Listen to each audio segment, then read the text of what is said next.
Bonjour mes chers élèves. Je souhaite que vous allez bien et que vous avez été bien sages. Aujourd'hui, nous allons entamer la dernière leçon des activités de langue. Projet 3, séquence 1, c'est-à-dire la leçon d'orthographe. Ouvrez le livre de lecture, page 150. Observez le texte. Utile les ordures. Je vous lis le texte. De l'énergie thermique est dégagée naturellement quand on brûle des déchets végétaux. Les ordures qui se décomposent facilement, déchets alimentaires, papier, mauvaises herbes, produisent du biogaz ou du biocarburant.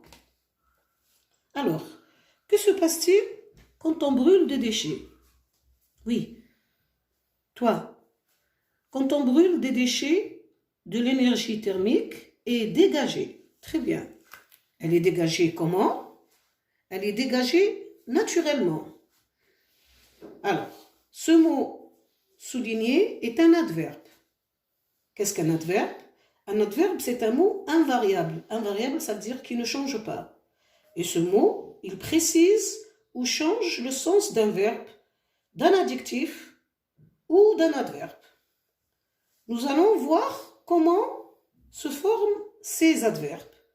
Prenez le tableau qui se trouve sur le livre, page 150. Alors, règle générale, on forme l'adverbe avec le féminin et on ajoute ment. On prend comme exemple clair, on le met au féminin, on lui ajoute ment, ça devient clairement. On prend un autre adjectif, nerveux. Au féminin, nerveuse, on lui ajoute ment, ça devient nerveusement.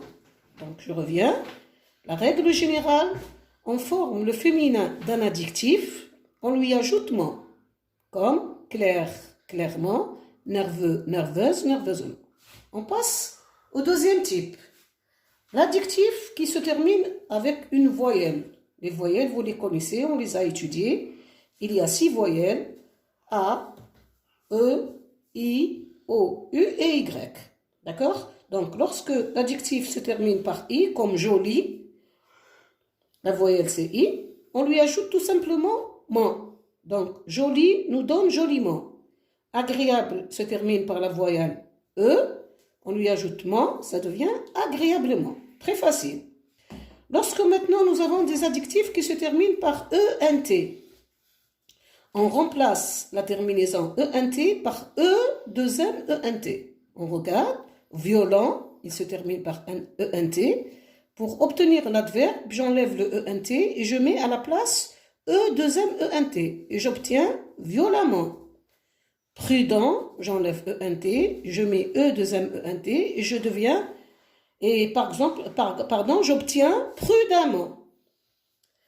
L'adjectif terminé en ANT, on remplace la terminaison ANT par A2MENT. Alors, attention, les adjectifs qui se terminent par ENT, on ajoute E2MENT, par ANT, A2MENT. Exemple, savant, savamment, suffisant, j'enlève ANT et je mets A2MENT, j'obtiens suffisamment. Très bien. Sauf les cas particuliers, bref, au féminin devient brève, en ajoutement, et ça me donne brièvement. Gentil, je ne le mets pas au féminin, j'enlève le L et je mets ment, et j'obtiens gentiment. Bien. La leçon est facile, vous allez me dire. On passe maintenant aux exercices. Nous allons faire un exercice oral et un exercice écrit. Alors, prenez le livre, page 151. Exercice 1. Souligne les adverbes dans les phrases suivantes.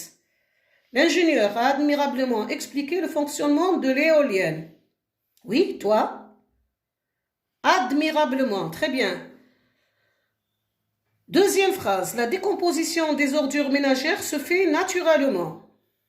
Oui, toi? Naturellement. Oui, très bien. Le passage des énergies fossiles aux énergies renouvelables doit se faire sérieusement. Oui, toi? Sérieusement, excellent. Il faut parler ouvertement des dangers que représentent toutes les énergies fossiles. Ouvertement. D'accord. Alors, le deuxième exercice. Je mets suivant le modèle, le féminin de l'adverbe, des adjectifs suivants. Alors, sérieux, par exemple, on vous donne un modèle. Sérieux me donne sérieuse, j'ajoute ment, sérieusement. Judicieux me donne oui, judicieuse, j'ajoute ment, judicieusement. Très bien. Dangereux me donne au féminin dangereuse, j'ajoute ment, dangereusement. Très bien. Fin, final, finalement. Certain me donne certaine, certainement. Grand, grande, grandement. Le troisième exercice, vous allez le faire à la maison sur vos cahiers. Vous allez mettre à la place des points chaleureusement, longuement, négativement et régulièrement. D'accord? Quand on corrigera cet exercice numéro 3, page 151, ensemble. Alors, je vous demanderai à la maison de préparer la dictée et de donner à un membre de votre famille, votre maman, votre papa, votre frère, et vous faites la dictée. Vous sautez la ligne comme on a l'habitude de le faire en classe. Vous corrigez vos fautes au stylo vert. Et ensuite, vous recommencez une deuxième fois, une troisième fois, jusqu'à ce que vous ne faisiez plus de fautes. D'accord? Je vous souhaite bon courage. Cette leçon est plus ou moins facile. Et à la prochaine.